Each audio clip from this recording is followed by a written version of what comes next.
Doctor Raheja, एक बात जो इस मौसम में आती है, आपने कही कि ये वायरल जो भी इस तरह की इलनेसेस होती हैं, बुखार बहुत ज़्यादा होते हैं, क्या इसकी वजह सिर्फ यही है जो आपने बताया कि एक तो तापमान अधिक और उसके साथ साथ उमस यानी ह्यूमिडिटी? देखिए, वायरल जो है एक एयरबॉर्न इन्फेक्शन है, और यदि आप किसी भी पेशेंट के कांटेक्ट में जिसको वायरल इन्फेक्शन है 1 मीटर के दायरे में आते हैं, वो पेशेंट छींक देता है तो आपके अंदर वायरस जा सकता है। जो इस समय वायरल इन्फेक्शंस हैं वो है इन्फ्लुएंज़ा का, फ्लू का होना, और इसके अलावा कोल्ड। ये सारे जो वायरस इन्फेक्शन है 200 से अधिक प्रकार के वायरस हैं जिससे कि वायरल इन्फेक्शंस होते हैं। तो इसके लिए वैक्सीनेशन करना तो प्रॉपर नहीं है, पॉसिबल ही नहीं है। लेकिन इसके लिए हमें चाहिए कि जो वायरल इन्फेक्शंस हैं इनसे बचने के लिए एक तो आपको अच्छा हाइजीन मेंटेन करना है, इम्यूनिटी को इम्प्रूव करना है, अच्छा खाना खाएं, एक्सरसाइज करें, और यदि जो वायरल है वो फैल सकता है एयर से, छींकने से, शेक, इवन हाथ मिलाने से। यदि किसी व्यक्ति को वायरल इन्फेक्शन है, आपने हाथ मिलाया और आपने उस हाथ को अपने नाक या इसमें मुंह में टच कर दिया तो आपको भी इन्फेक्शन हो सकता है। Even door handles. Doctor Raheja, आजकल दिल्ली में बहुत सारी ऐसी जगहें हैं जहाँ भीड़ बहुत ज्यादा होती है, क्या आप मानेंगे कि वहाँ पर ये इन्फेक्शंस जो है ट्रांसमिट होने का खतरा भी ज्यादा होगा, क्योंकि कांटेक्ट, क्लोज कांटेक्ट की बात हो रही है, जगह ही नहीं होती है ब्रीथ इन करने के लिए। बिल्कुल, क्राउडेड प्लेसेस के अंदर आपको इन्फेक्शन, चाहे वो वायरल है, बैक्टीरियल है, उसका होने का अधिक चांस है। और पर्टिकुलरली जो हाई रिस्क ग्रुप है, जिसमें कि हम कहते हैं छोटे बच्चे, 5 साल से छोटे बच्चे, और 65 साल से अधिक व्यक्ति, या जो जिनको डायबिटीज़ है, जो हार्ट के पेशेंट हैं, जिनको अस्थमा की बीमारी है या COPD है, और पर्टिकुलरली मैं बताना चाहूँगा प्रेग्नेंट वुमेंस, गर्भावस्था में भी इम्यूनिटी कम होती है। और प्रेगनेंसी में दूसरा प्रॉब्लम यह कि यदि आपको कोई इन्फेक्शन होता है तो हम कुछ एक दवा का इस्तेमाल नहीं कर सकते, तो इन व्यक्तियों को अधिक ध्यान रखना चाहिए।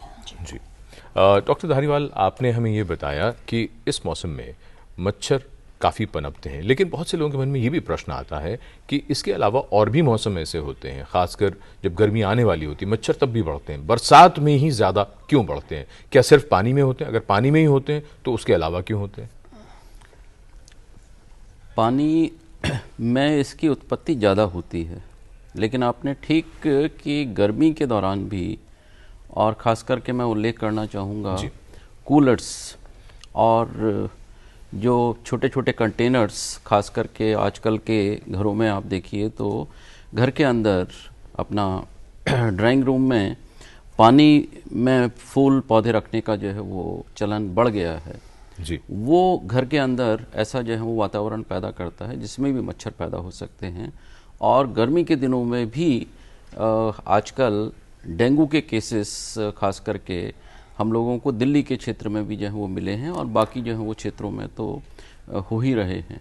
तो ऐसी बात नहीं है कि गर्मी में ये बीमारी नहीं होती है, बीमारी कम होती है, लेकिन बारिश के बाद में इसका नंबर बढ़ जाने से, मॉस्किटोज़ का नंबर बढ़ जाने से ट्रांसमिशन उसका जो है वो बहुत ज़्यादा बढ़ जाता है। ये एक महत्वपूर्ण बात आपने बताई कि लोग अपने घरों में कूलर के अलावा सजावट के लिए फूल पौधे रखते हैं जो सिर्फ पानी में ही रखते हैं।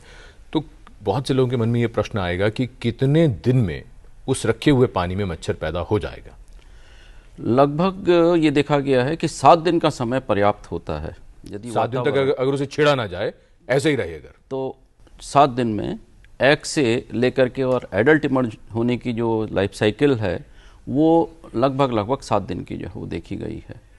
और इसमें इसलिए ये बहुत महत्वपूर्ण है कि खास करके घर पर और इस तरह के घर के ऊपर छतों में जो है वो कई बार सामान इस तरह का पड़ा रह जाता है, छोटी छोटी बॉटल्स, छोटी छोटी जो है वो कैप्स, और एडीज़ का जो मॉस्किटो है वो बड़ा इस मामले में ज़रा सा भी पानी मिले और उसको हम लोग बोलते हैं हाइजीन कॉन्शियस, साफ पानी में वो जो है वो ब्रीड करता है। जी इस चर्चा को जारी रखेंगे डॉक्टर धारीवाल। फिलहाल हमारे साथ नरेंद्र जी हैं भोपाल से फ़ोन लाइन पर। नरेंद्र जी, आपका स्वागत टोटल हेल्थ में। क्या जानना चाहते हैं आप? ये जो बारिश का मौसम है उससे होने वाली जो बीमारियां, उससे सावधानी के बारे में। उसकी सावधानी के बारे में नरेंद्र जी, आप हमारा कार्यक्रम देखते रहिए, विस्तार से हम बात करने वाले हैं कि कौन सी सावधानी रखनी चाहिए मानसून या बरसात के मौसम में होने वाली तमाम बीमारियों से बचाव के लिए। डॉक्टर रहेजा के पास लौटे हैं। डॉक्टर रहेजा, ये जो बात आ रही है कि मच्छर जो है कहाँ कहाँ ब्रीड हो सकते हैं। मान लीजिए मच्छर ने किसी व्यक्ति को काटा और उसको बुखार हो गया, डेंगू की बात करें या मलेरिया की बात करें, वहीं अगर कोई व्यक्ति बारिश में भीगता है उसे बुखार हो गया, किस तरह से डिफरेंशिएट किया जाए कि ये जो बुखार है ये वायरल है, इन्फ्लुएंजा है, फ्लू की वजह से हो रहा है या डेंगू या मलेरिया जैसी बीमारी है? जी बिल्कुल, और यही सवाल पूछा था हेमंत सिंह ने ईमेल के माध्यम से। वो यही जानना चाह रहे थे कि बारिश में भीगने के बाद बीमार पड़ने से बचने के लिए क्या किया जाए।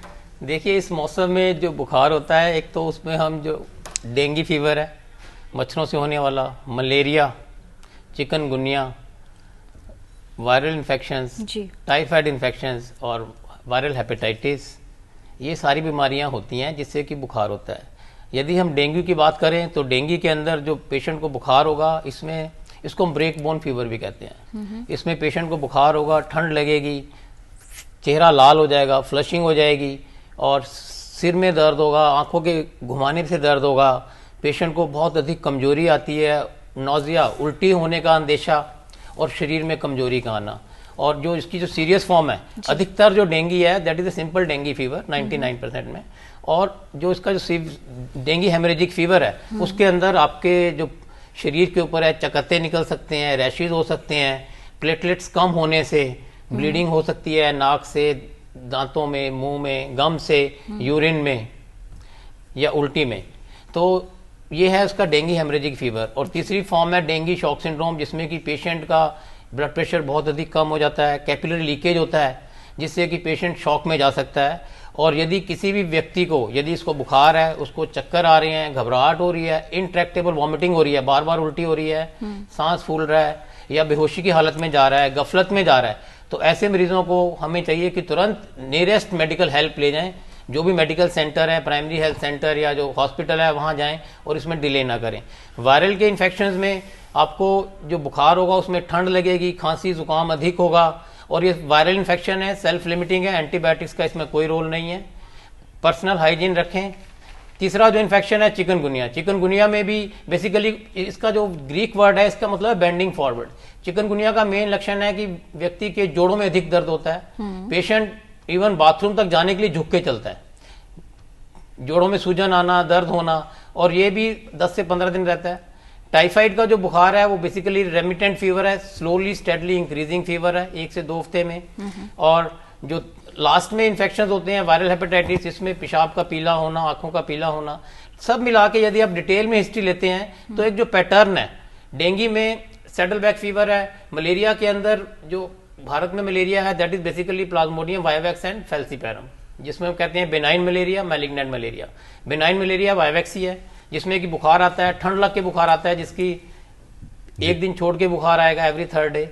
इसमें स्टेजेस होती हैं, चिल्स का ठंड लगने का स्टेज आता है, फिर राइगर्स होते हैं, उसके बाद एकदम हॉट स्टेज आती है जिसमें शरीर बुखार एकदम 104 105 डिग्री फ़ारेनहाइट चला जाता है, शरीर एकदम गर्म हो जाता है, उसके फिर बाद एकदम पसीना आएगा, ड्रेंचिंग होएगी और व्यक्ति इतना थक जाता है कि नींद में चला जाता है यदि आप इलाज नहीं करते। फैल्सीपैरम ब्रेन को इफेक्ट कर सकता है, ब्लैक वाटर फीवर कहते हैं इसको, पेशाब में हिमेचूरिया हो सकता है, तो उसमें बेहोशी हो सकती है। तो यदि हम डिटेल में हिस्ट्री लेते हैं तो हम पता लगा सकते हैं किस टाइप का फीवर है। फिर कुछ एक हम जांच करते हैं जिसमें कि डेंगू के लिए डेंगू एलाइजा NS1 एंटीजन पहले 5 दिन में पॉजिटिव आता है, 5 दिन के बाद एंटीबॉडी IgG IgM करते हैं। मलेरिया के लिए हम रैपिड डायग्नोस्टिक टेस्ट आता है, उससे मालूम कर सकते हैं कि कौन से टाइप का मलेरिया है, और पेरिफेरल स्मीयर एक बूंद खून को स्लाइड में लगा के उससे हम चेक कर सकते हैं।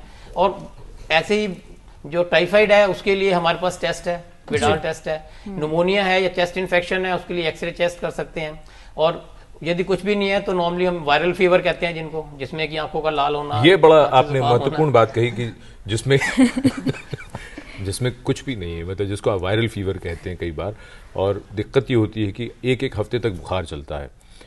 डॉक्टर धारीवाल, आपसे हम ये यहाँ समझने की कोशिश करें, डॉक्टर रहेजा ने बहुत विस्तार से समझाया कि अगर डेंगू है तो उसके लक्षण क्या होंगे, जांच किस तरह होती है, और मलेरिया की भी। व्यक्ति को बुखार आया, कितने दिन तक उसे इंतजार करना चाहिए और उसके बाद उसे किस तरह की जांच करानी चाहिए? इंतजार बिल्कुल नहीं करना चाहिए।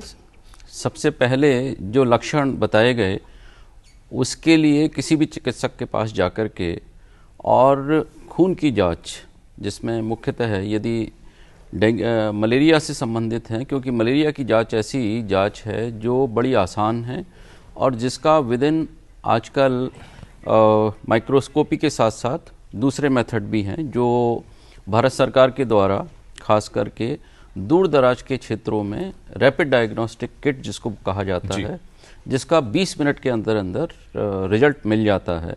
और ये आजकल जो हमारी गवर्नमेंट ऑफ इंडिया की नेशनल रूरल हेल्थ स्कीम चल रही है उसके तहत आशा जो महिलाएं हैं, महिला स्वास्थ्य कर्मचारी हैं, उनके पास भी ये सुविधा उपलब्ध है। डॉक्टर धारीवाल, वो जांच कराने के बाद में पता चल जाता है और दवाई जो है वो लेना बहुत ज़्यादा